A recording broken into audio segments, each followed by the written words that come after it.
Hey there, it's Coach Tim, Spider Cave Studios, Torrance, California.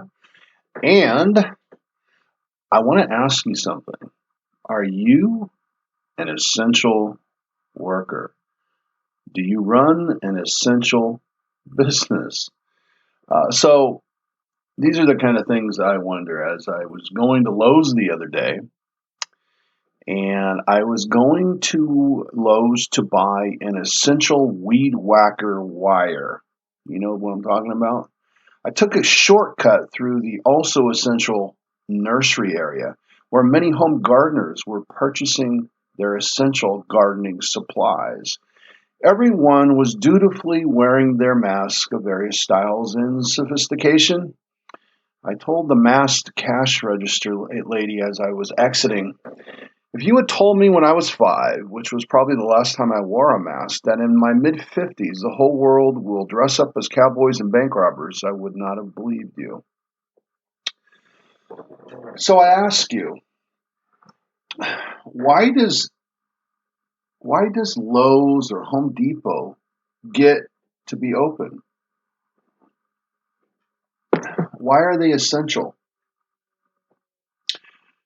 I don't want to get into the politics of things, but I see a lot of small businesses suffering right now. And I don't know if smaller home supply stores are open or not in town. Uh, I imagine they might be. Uh, I guess construction is essential, but it just seems like there's a lot of confusion. And so, in normal times, though, normal times, if we can ever have normal times again, will your business be essential to that consumer of which you attract or attempt to attract? That is the question. That is what you and I should be obsessing over. Who is your perfect prospect and how do they buy from you? How do you get them to know and to market in a way such that they are attracted to your message, so that they are seeing you as essential? You want your marketplace to see you as essential so that there is no confusion, so that Tim O'Keefe doesn't walk into the nursery section and see a bunch of people gardening and wonder do they get to be in there? Why does Lowe's get to sell to those people who are not buying something essential? In fact, the other day I was listening on the radio and there was a shop uh, that was shut down, and they are known as I guess, a cigarette shop, I think, and they were deemed non-essential by the city of Los Angeles, I think. And there's not a lot of markets around there, so they also have lots and lots of grocery type of items, stuff you might buy at your local grocery store, right?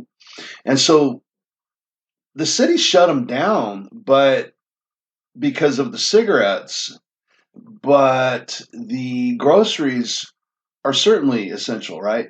So again, that's just again, not to go too deep into the politics of the whole thing, but that's silly, right? But these kind of confusions that happen through government malfeasance, is that the right word? Or government just being government, just not having much thought into what they're doing, are severely hurting a local neighborhood who otherwise would not be able to get to a lot of the essential items that the store is providing.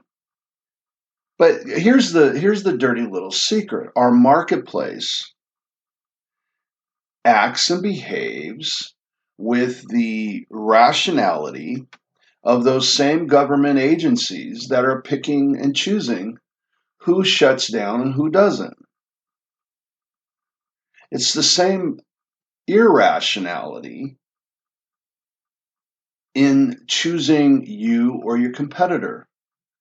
And here's the thing right now, as I guess, so they say, we're going to come out of lockdown, right? And again, that doesn't make much sense the way they're doing it. For instance, as of yesterday, Governor Newsom in California said the state parks and beaches are all going to be shut down. And he's already off of it. It's like 7 a.m. right now when I'm recording this, and I read he's already over that because the Orange County Sheriff said they will not enforce it, and so he got a lot of blowback. So as we come out of this, though, a lot of habits have been broken. I like to say that ask people, when was the last time you got your car washed? When was the last time you filled your gas tank? Right? A lot of people haven't filled their gas tank since this thing started. So what other habits do you have? They say the savings rate, despite the unprecedented unemployment rate, the savings rate is the highest it's ever been. People are not spending money.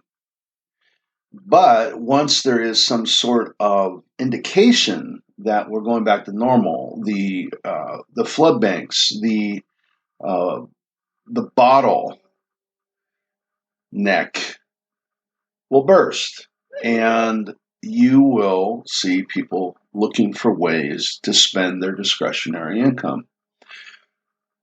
How can you get them to spend that with you? How can you get them to develop habits for you? A lot of I'll give you an example in the area of real estate. A lot of the big players have kind of just stopped online. They've kind of just died. I don't know why it is, but I have some clients that I consult that do a lot of content. One fella has a blog that goes back to like 2005. He's been pruning uh, a lot of his pages while he's been kind of locked down. And so, what's pruning? Pruning is going back to old pages and just kind of seeing if they deserve to still be alive and getting rid of them if they don't, or going to pages and realizing they need to be updated. Maybe it was a good start.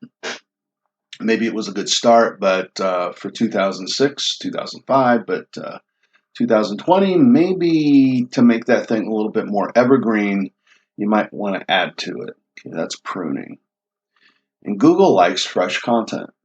So by moving your site around, you can get some deep bot movement into your site, and that can be useful. So by doing that, he is gaining, this particular real estate agent is gaining a lot of readers. His readership, his views are higher than they've ever been. Now, I would say as people get busy and they get back to work, that's probably going to die down a little bit, but he has people seeing him that otherwise would not have seen him, most likely, right? Same with me. I'm noticing that on my own stuff. I'm noticing it in my emails. People who almost never open up my emails on my email list are opening it. That's weird. I, I have one fellow who I used to do business with years ago. I'm having a conversation with him. I haven't seen him open up one of my emails in a long time, and emailed me back and said, "Buddy, we haven't talked forever. We should talk. So we're going to have a talk." And you know, this this is what happens. We have opportunities that otherwise maybe we would not have had.